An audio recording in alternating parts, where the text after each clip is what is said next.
Welcome back to Abound in Grace. Over the last few episodes, we've talked about silence. We've also discussed waiting, and we've discussed trusting God when answers don't come quickly. Let's focus now on what it means to move forward. As time passes, the silence begins to change. Similarly, the period of waiting starts to feel different. You may not have complete clarity yet, but something inside you knows it is almost time to move forward. This moment can feel just as uncomfortable as the waiting period you just endured. At this point, the question is no longer, why is nothing happening? Instead, you may ask, am I ready to move forward? Today, we'll explore together what happens when it's time to move forward again. There is a moment that follows silence. After waiting and after confusion, God begins to stir something within you again. Not loudly, not dramatically, but gently. If you are not attentive, you may overlook it. This moment may not feel like a breakthrough. It feels like a nudge. Some of you may find yourselves in this moment now. You're not where you used to be, but you haven't reached your destination yet. You survived the quiet season. You endured this period. You gained valuable insights. What are your next steps when it's time to move forward? A challenge of faith is that God rarely gives complete instructions. He gives the next steps. We want certainty. God offers direction. We want guarantees. God asks for trust. Scripture tells us in Psalm 119, verse 105, "Your word is a lamp to my feet and a light to my path."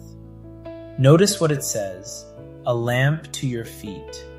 It is not a spotlight on the entire road. God does not illuminate the entire path ahead. He provides light for the step you are currently on. And for many people, that's frustrating. You may be thinking, God, I need to know where this ends. And God is saying, I just need you to take the next step. Moving forward does not require feeling fully prepared. It requires a willingness to act. Obedience often begins before confidence shows up. You become brave by moving, not before you move. Sometimes the reason moving forward feels hard is that waiting has become familiar. Waiting has come to feel safe.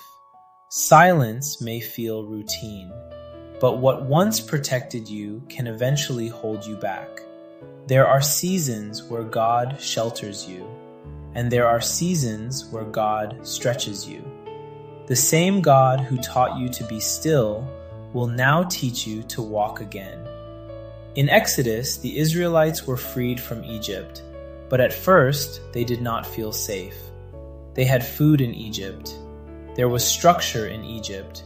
There was predictability in Egypt. Even though Egypt was in bondage, it still felt familiar. And many people struggle here. It's not because God isn't leading.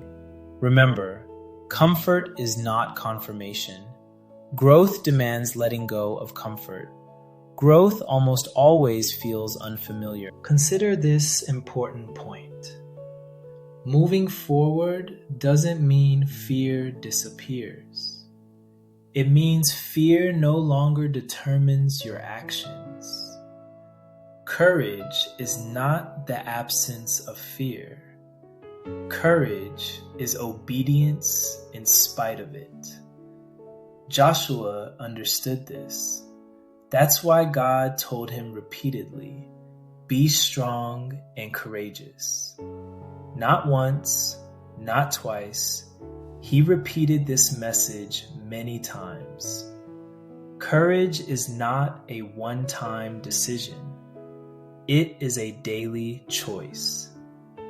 Key takeaway, courage results from consistent, faithful action. Not one big moment. You may still feel unsure. You may still feel weak. You may still have questions, but God doesn't ask you to be fearless. He asks you to be faithful. Some people delay obedience because the step feels too small. But small steps are often signs of a big direction. Call that person, applying for that opportunity, starting again, trying again. Do not dismiss a step simply because it does not appear impressive. Takeaway: small actions lead to big direction. Zechariah 4:10 says, "Do not despise these small beginnings, for the Lord rejoices to see the work begin." God celebrates beginnings, including the quiet ones, even those who feel uncertain, even those that are unsteady. If God is giving you peace to move, that peace serves as your permission. Here is the assurance you need today. Key takeaway: you never walk this journey alone. God accompanies your steps. The same God who sustained you in silence will walk with you in motion. Isaiah 43:2 says, "When you pass through the waters, I will be with you. When you walk through the fire, you will not be burned." Notice it doesn't say if, it says when. Movement is part of the journey. God does not abandon you when circumstances change. He goes before you. He walks beside you. He strengthens you within. If you feel it's time to move forward again, move with purpose and confidence. But do not resist either. Pray, listen, then step forward in faith and courage. You wouldn't need to have everything figured out. You only need faith for today.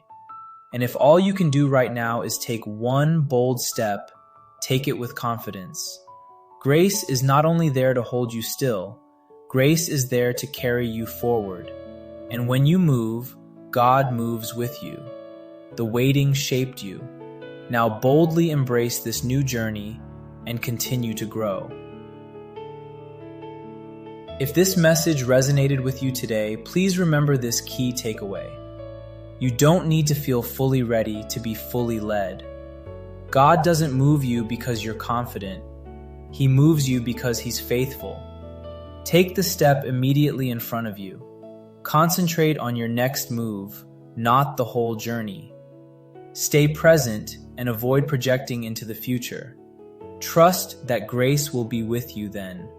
Trust that grace will meet you at that point.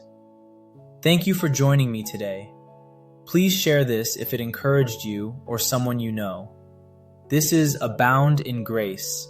Step boldly into your next season, knowing grace and purpose move with you. See you next time. I look forward to seeing you in the next episode, where new steps of faith and growth await us both.